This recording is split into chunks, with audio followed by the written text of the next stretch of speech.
Assalamualaikum warahmatullahi wabarakatuh. Halo Sobat Setia Fakta Kehidupan. Tidak lupa kami sampaikan salam sehat, salam sejahtera, semoga tercurah segala bentuk kebaikan dan juga kita semua dalam lindungannya. Seperti biasa, kita akan berbagi kisah dari yang unik, menarik, sampai bikin nangis. Mari kita simak kisahnya.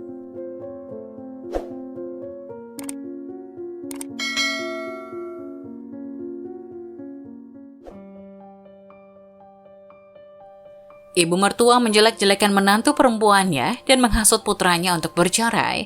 Saat bertemu dengan mantan menantunya, dia pun menyesal.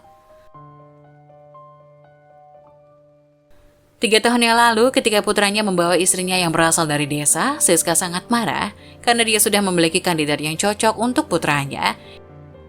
Dan itu adalah Elsa, putri tetangga yang baru kembali dari belajar dari luar negeri, menjabat sebagai eksekutif senior di bank dan merupakan salah satu yang terbaik di komunitasnya. Apalagi gadis ini pernah menyukai putranya saat mereka masih duduk di bangku SMP, bahkan dia sempat menulis surat cinta untuk putranya yang akhirnya menjadi sebuah lelucon.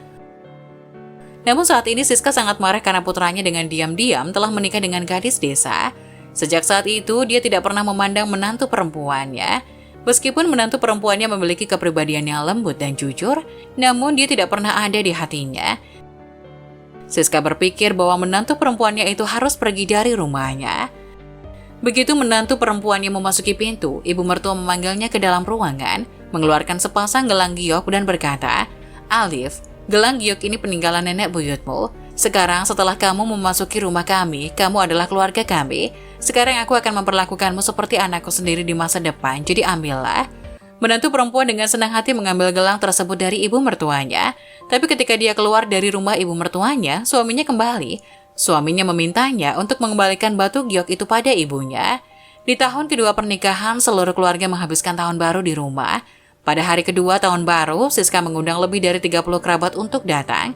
Ada banyak hidangan yang harus dimasak seperti bebek panggang, ayam jamur, dan beberapa hidangan lainnya untuk perjamuan makan tahun baru. Akibatnya menantu perempuan itu tidak siap sama sekali, dan makanan yang dibuatnya agak tidak memuaskan.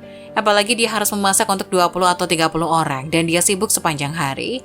Setelah 3 tahun menikah, Siska terus memberitahu putranya bahwa menantu perempuannya jelek dan tidak rajin. Dia suka berdandan dan sangat malas. Lambat laun, sang putra pun terpengaruhi oleh apa yang dikatakan ibunya. Menantu perempuan berkata dengan sedih, "Ibumu tidak percaya padaku, tidakkah kamu percaya padaku?" Suaminya berkata, "Jika kamu melakukan pekerjaan dengan baik, mengapa begitu banyak orang yang berbicara tentangmu?"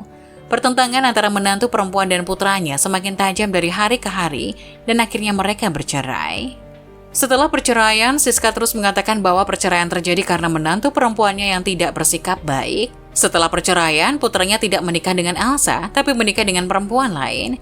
2 tahun kemudian, Siska dalam cuaca yang dingin sedang menyapu jalanan mengenakan pakaian petugas kebersihan, menyapu sampah selangkah demi selangkah. Di pintu masuk toko pakaian, sebuah mobil berhenti, dan seorang wanita muda dan cantik keluar dari mobil dengan sosok ramping, riasan halus, senyum lembut bersama seorang pria dewasa yang tampan. Ketika Siska memperhatikan wanita itu lebih seksama, dia pun tenggelam dalam penyesalan. Ternyata wanita itu adalah mantan menantu yang dibencinya. Setelah mantan menantu bercerai tahun itu, putranya menikahi seorang wanita yang galak dan agresif. Hal pertama yang dilakukan menantu perempuan ketika dia masuk ke rumahnya adalah mengusir Siska. Tidak memberinya sepeser pun setiap bulan. Baru saat itulah Siska menyadari bahwa mantan menantu perempuannya sangat baik. Siska dan putranya mulai bertengkar. Putranya berkata dengan marah, "Bu, Anda telah memaksa saya menceraikan istri saya sebelumnya. Apakah Anda ingin memaksa saya menceraikan istri saya lagi? Apakah Anda ingin putra Anda menjadi bujangan selama sisa hidupnya?" Pada saat itu, mantan menantu perempuan itu diterima di perusahaan yang baik dengan usahanya sendiri, belajar kebugaran, merias wajah, dan terlihat sangat cantik. Kemudian dia menemukan pria yang baik dan mereka hidup bahagia. Siska pun tenggelam dalam penyesalan. Nah, bagaimana menurut kalian? Jangan lupa tulis pendapat kalian di kolom komentar ya. Wassalamualaikum warahmatullahi wabarakatuh.